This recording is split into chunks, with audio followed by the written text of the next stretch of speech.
Hi there, my name is Memo, this is my channel, Houseplanty Goodness, and essentially it's a place where I like to geek out about my big passion. You might be able to see some of it around me and in front of me. And today I want to talk about the plant that's in front of me. I want to talk about a plant, relatively common plant that most people can find in plant stores. This is the Epipremnum Manjula Pothos. And the reason why I wanted to talk about this today is because I've had a few people on my Instagram, and if you're not following me on my Instagram, the link is down below in the description, that have seen some reels that I've done with this specific plant, and they're just like, what have you done to keep it happy? Mine is quite fussy, and I thought I'd do a quick little video and talk about the care that I have given this plant to get it to the kind of size that it is. And don't get me wrong, I've seen some beautiful specimens of this, especially on Instagram. There's a couple of people that have got very, very mature specimens of this because they've given it a moss pole to climb up. And they get very, very large leaves. I think some of them might even start to fenestrate soon. Some of them might already be fenestrating on some of those lovely Instagram accounts with the big, big Manjula Pothos. And I'll come back to the topic that I've covered in one of my previous videos, and feel free to go and have a look at that on my channel. The difference between growing a plant on a janky support stick, you know, I like my janky support sticks, or a moss pole or a cocoa coir pole, which is what most people can find when they're buying ones in shops rather than moss poles, and the difference between growing things like an epipremnum or a pothos plant or any kind of trailing or that is meant to be climbing aroid up a plank instead of a stick or a moss pole. And essentially, long story short for that video is, planks, you'll get faster growth, bigger leaves, and the leaves mature a lot faster. So if you want to know a bit more about that, go check out that video and come back and we can talk about this lovely Manjula Pothos. Now let's talk a bit about the morphology about this plant.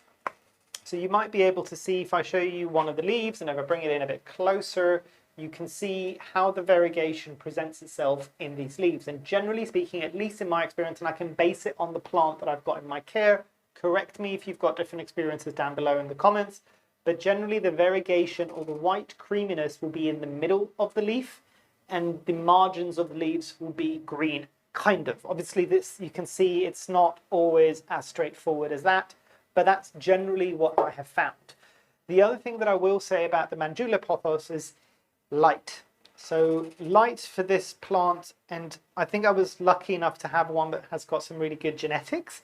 Interestingly enough, I bought this as a tiny plant from a local plant nursery, and it was a plug plant, and it was actually originally sold to me as a Pothos Enjoy. And I do have a Pothos Enjoy right here behind me, and it was only at the beginning when I was starting my collection, and I didn't know the difference with the Enjoy. You tend to have the white that tends to be on the margins of the leaf, and the middle part tends to be green, and this is the opposite of that. And I did a bit of research and I realized that actually what I had was mislabeled as an Enjoy, and it was actually a Manjula Pothos. And I know this is one that a lot of people are trying to find. It was a bit more readily available previously, I think. It might be slightly more challenging. You can still show it crop up on occasion in plant stores. It might be different in your location. Obviously, I'm based in the UK and Europe, so that's my experience of this. But it is a very, very cool pothos or epipremnum, essentially.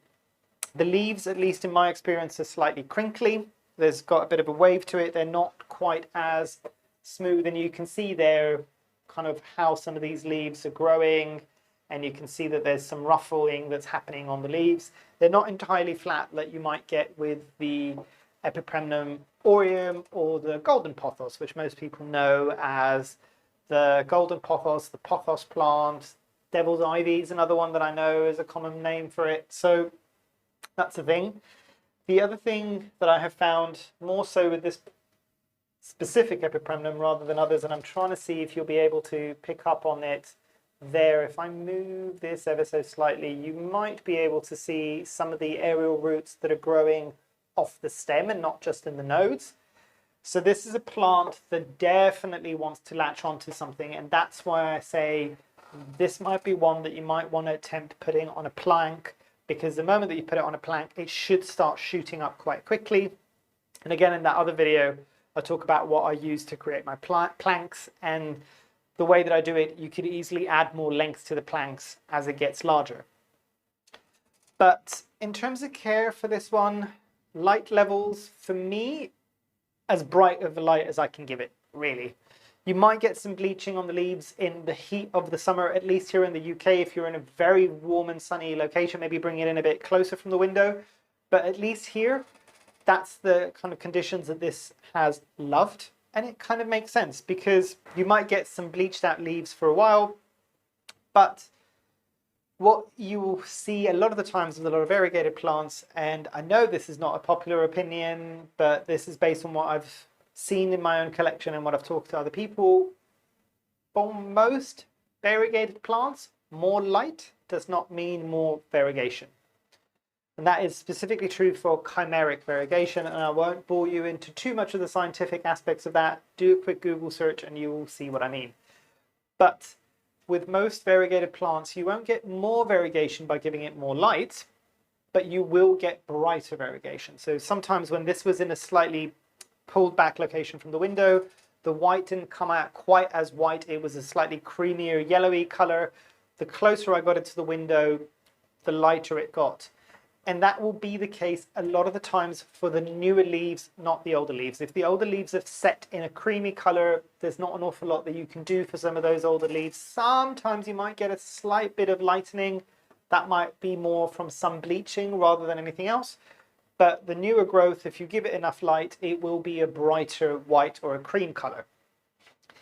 And I'm trying to think what else with this one.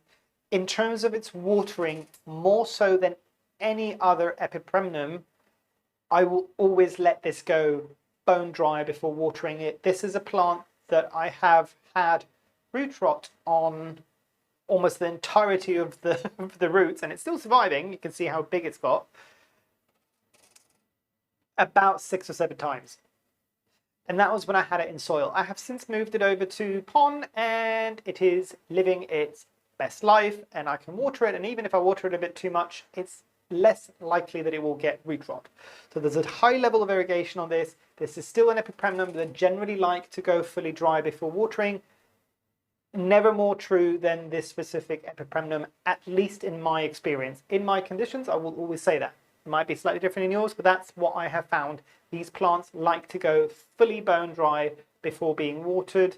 Obviously, if you've got it in just regular soil, make sure that if it's fully dry and the soil is pulling away from the pot, that maybe you sit it in some water so it can kind of rehydrate that media, because sometimes when it pulls away from the pot, it kind of it creates a brick of soil, which is very difficult when you're watering. For it to get water all the way in the middle, it will run really quickly off the soil and not actually be watering the soil, if that makes sense. So just make sure that you're doing that. But it's not a particularly difficult plant to take care of as long as you've got a good airy mix, as long as you're remembering to let it go fully dry before you water it, give it plenty of light. And I probably left one of the more challenging bits for last. In my experience, and it might be because I've got root rot on this plant so many times until I got its care just right, this is possibly one of my slowest growing epipremnum. I will say that since moving it to Leca, since giving it bright light, since giving it something to attach to, and I will eventually get a plank onto this as well. I just don't have space for any more big plants around me. You might be able to see that I'm running out of space, or I really don't have any space. But this is a plant that definitely does appreciate something to climb up on. But in my experience, it is a slow plant. And it's mainly because you can see the sheer level of white and variegation on this plant. It has to work that much harder to be able to photosynthesize, because only the green parts, remember, is what is photosynthesizing. But yeah, I think I have prattled on for enough in this video. It's probably a bit longer than I would have liked it to be. But yeah, hopefully you've enjoyed. If you've got any questions, comments, if you've got this in your care and you've got slightly different experiences to mine, please do drop it down below. My opinion isn't the be all and end all. your experiences are also valid. What works for you might work for other people as well. What works for me might work for other people. So do drop it down below. Let's have that conversation. And yeah, hopefully you've enjoyed. Hopefully I shall see you here soon. And I truly, truly, truly hope that you have a wonderful rest of your day. Thanks. Bye.